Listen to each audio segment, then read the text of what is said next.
kuburan itu bukanlah tempat peristirahatan yang terakhir.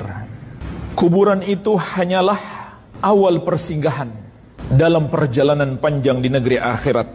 Di dalam hadis yang diriwayatkan Imam At-Tirmidzi dari sahabat yang mulia Utsman bin Affan radhiyallahu anhu, Rasulullah sallallahu alaihi wasallam bersabda, "Innal qabra awwalu manazilil akhirah, faman naja minhu fama ba'dahu aisaru minhu, wa man lam yanju minhu fama ba'dahu asyaddu minhu."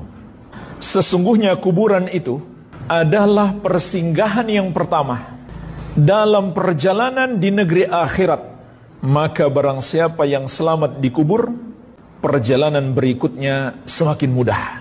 Dan barang siapa yang tidak selamat dikubur, maka perjalanan berikutnya semakin berat. Kemudian Nabi SAW mengatakan, "Ma ra'aitu manzaran qat illa wal qabru afdha minhu." Tidaklah aku melihat suatu pemandangan yang mengerikan kecuali kuburan itu jauh lebih mengerikan darinya.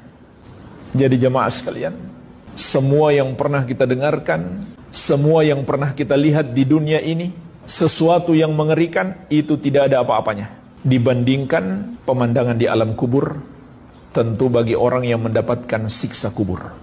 Oleh karena itu jamaah sekalian, di dalam hadis ini juga ada peringatan terkait ucapan yang menyelisihi akidah. Ketika ada orang wafat, mereka mengatakan dia telah kembali ke tempat peristirahatannya yang terakhir. Ini ucapan menyelisih akidah. Karena Nabi SAW mengatakan kuburan itu hanyalah tempat persinggahan yang pertama, bukan peristirahatan yang terakhir. Jadi ini kesalahan yang pertama, seakan-akan kuburan itu akhir dari segalanya. Kesalahan yang kedua, siapa yang bisa memastikan mayit itu sedang beristirahat? Justru malah yang terjadi bisa saja sebaliknya. Di alam kubur hidupnya lebih menderita. Jadi rugi sekali seseorang itu.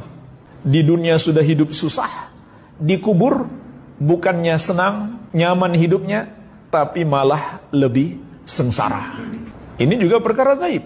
Nggak mungkin kita tahu orang itu hidupnya sedang beristirahatkah atau justru sebaliknya mendapatkan azab yang sangat pedih di alam kubur. Nah, kesalahannya lebih parah lagi kalau orang itu orang kafir, lalu diberi label almarhum. Apa artinya almarhum?